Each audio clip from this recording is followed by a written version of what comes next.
Les goûts et les recettes d'hier et d'aujourd'hui sur Impact FM, tous les mercredis dès 9h30, avec les produits et les talents de notre terroir, avec le soutien du pays de la Haute-Amblève. Plaisir gourmand, les saveurs et les recettes d'hier et d'aujourd'hui, avec ce mois-ci, pour vous mettre l'eau à la bouche, les suggestions de Fanny Lecoq de la cantine de Georgette.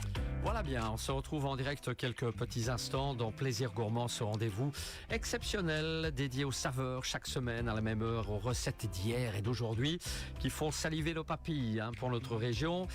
C'est Fanny, on vient de le dire à l'instant, que l'on retrouve. Bonjour Fanny. Bonjour, bonjour. Est-ce que tout va bien? Oui, très bien. Je pense que vous êtes bien habitués là, depuis 2 semaines déjà à notre antenne. Mais ce sera déjà le dernier passage la semaine prochaine. Si Exactement. Si j'ai bien calculé. Alors Fanny, de la cantine de Georgette, est-ce qu'on peut dire vraiment que vous êtes quelqu'un de passionné? Oui, quand même.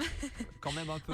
Oui, j'aime ce que je fais, j'aime être créative, donc oui. Voilà, chaque projet est différent chez vous, c'est exceptionnel. Il y a vraiment cette passion du fait maison. Aujourd'hui, je pense que vous parlez des épices. Oui, exactement. Les épices, c'est vraiment une base. Ça peut changer tout un plat. Et je remarque qu'on les utilise pas à leur plein potentiel. Donc je vois beaucoup de gens utiliser des épices comme le paprika et tout ça en plein milieu de leur préparation. Alors qu'au final, c'est dans un corps gras qu'on doit les mettre pour que leur goût, leur couleur sortent vraiment. Donc en fait, on fait chauffer doucement, on ne fait pas brûler les épices parce que là, ça devient amer et pas c'est pas agréable. On vient vraiment chauffer doucement avant nos oignons, notre ail et tout ça. On vient les faire chauffer doucement, on voit vraiment que la couleur vient exploser dans notre casserole. Et là, on rajoute les oignons et l'ail, puis les légumes et puis nos protéines, si on rajoute des protéines. Et là, ça va vraiment donner un plat beaucoup plus coloré. Sinon, on va s'entêter à mettre beaucoup de tonnes d'épices sans que le goût ne vienne vraiment s'affirmer, ni qu'il y ait vraiment une couleur incroyable comme dans les restaurants finalement. Ça, et puis il y en a d'autres aussi qui, comme les herbes, là, il vaut mieux les mettre en fin de préparation parce qu'elles vont ramollir, ce sera pas agréable. Et il y en a d'autres comme des épices qui seront plus fraîches, moins colorées. Là, on peut les mettre en fin de cuisson, sans souci, parce qu'elles vont pas tenir à la chaleur. Sinon, il y a aussi la conservation qui est importante dans les épices. En général, on dit ah oui, mais j'ai encore ce pot-là d'il y a 10 ans. Si on sent l'épice et on ne sait même pas décrire quelle épice c'est, vaut mieux l'acheter. C'est pas qu'elle est plus bonne, c'est qu'on va vraiment devoir mettre tout le pot de nouveau. Ça va pas aller, non. Façon, la qualité sera pas la même. Donc, vaut mieux garder 1 à 2 heures nos épices, puis les modifier. Donc, évitez de prendre des gros pots. Sauf si vous faites des traiteurs à 200 personnes, alors là, prenez des gros pots. Mais sinon, prenez des petites quantités que vous allez savoir gérer et avoir une bonne qualité. Alors que les épices, par contre, entières, comme des bâtons de cannelle, là, c'est 3 à 4 heures. Donc, ça devient plus intéressant, mais moins pratique à vite utiliser dans nos préparations. Faut trouver son juste milieu. Ça, c'est plus à long terme, quoi. Ouais. Oui, c'est ça. Ça me paraît normal quand le produit est entier, il se garde mieux que quand il est préparé. Voilà.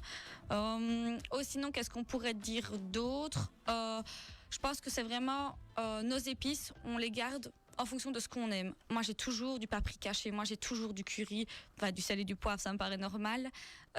Mais j'ai vraiment quelques épices de base qui fait mon socle. Et puis alors, quand j'ai envie, je m'amuse à aller chercher des épices comme de l'ail noir et des choses comme ça.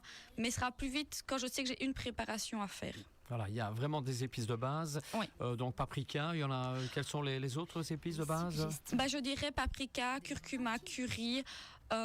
C'est vraiment cumin. C'est vraiment les épices que j'ai toujours sous la main dans toutes mes préparations. Sinon, il y en a plein d'autres des épices. Faites-nous un peu rêver quelques noms d'épices encore, d'autres épices. Actuellement, je trouve que le piment d'Espelette est vraiment en vogue. Ouais. Donc j'ai l'impression qu'on en met partout. Tendance, Ouais, c'est vraiment une tendance. On voit de plus en plus de chefs les mettre juste pour mettre de la couleur, pour donner un petit twist en plus. Sinon, il y a du garam masala qui est vraiment là, on voyage. Je trouve juste en sortant cette. Je connais pas moi personnellement. C'est un mélange avec curry, cumin. Il y a vraiment une dizaine d'épices dedans qui fait vraiment la différence. Très bien. Il y en a un paquet. Bon, on n'a pas fait l'historique des épices avec Marco Polo ou d'autres. Sinon, ça va prendre beaucoup trop de temps. Oui, c'est ça. Là, il faut une demi-heure. Donc, on a bien compris, tout est dans la manière de faire finalement. Oui, c'est ça. Vraiment penser à les mettre dans un corps gras on verra vraiment une différence si on les prépare correctement. Très bien. Rien d'autre sur les épices, Je Fanny? ne pense pas.